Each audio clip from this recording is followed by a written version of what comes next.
وہ کون سے گناہ ہے جو انسان کو موت کے وقت کلمہ نصیب نہیں ہوتا اس گناہ کی وجہ سے؟ اللہ تعالیٰ بچائے میرے بھائیوں، موت کے وقت مسلمان کو کلمہ نصیب ہونا انسان کی خوش قسمتی ہے۔ پیغمبر علیہ الصلوۃ والسلام فرماتے ہیں من قال لا الہ الا اللہ، جس شخص نے کل حالت موت پہ لا الہ الا اللہ پڑھ لیا دخل الجنہ، جنت میں داخل ہوتا ہے۔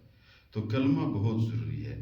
تو وہ کون سی 3 گناہ ہیں؟ اللہ تعالیٰ ہم سب کو بچائے جس کی وجہ سے اللہ تعالیٰ اتنے ناراض ہوتا ہے کہ اس شخص کو موت کے وقت کلمہ نصیب نہیں ہوتا۔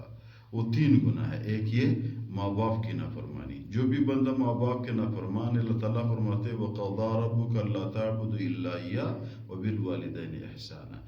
جو بھی بندہ ماں باپ کے نافرمان ہے اس شخص کو موت کے وقت کلمہ نصیب نہیں ہوتی۔ جیسا حضرت علقمہ رضی اللہ تعالیٰ عنہ پیغمبر علیہ الصلوۃ والسلام کے صحابی بھی تھے، ایمان بھی لے آیا تھا، پیغمبر علیہ الصلوۃ والسلام سے ملاقات بھی ہوئی تھی۔ دیکھو صحابی کی کتنے رتبہ ہے۔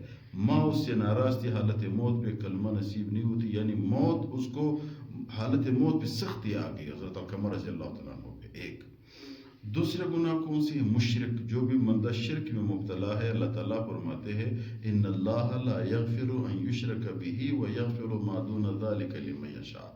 اللہ تعالیٰ مشرک شخص کو کبھی معاف نہیں کرتا۔ بس 2 نمبر 3، جو بھی بندہ گناہ پہ فخر کرتا ہے، آج کل ہم سب اس پہ مبتلا ہے، اللہ تعالیٰ بچائے۔ دیکھو ایک بندہ گناہ کر لیتا ہے، یہ اللہ اور اس کے درمیان معاملہ ہے۔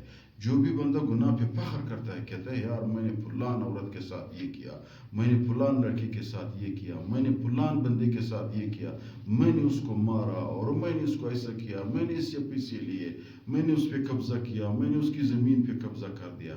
جو بھی بندہ گناہ کر لیتا ہے اس کو چھپاتا نہیں ہے۔ اللہ نے ایک بندے نے خدا نخواستہ زنا کی، لوگوں نے نہیں دیکھا، جب اللہ نے آپ پہ پردہ ڈالا تو پھر آپ کیوں اپنے آپ کو بے پردہ کرتے ہو؟ ایسے لوگ میرے بھائیوں جب بھی گناہ کرتا ہے اس شخص پہ، اپنے گناہ پہ فخر کرتا ہے، اس شخص کو اللہ تعالیٰ حالت موت پہ کلمہ نصیب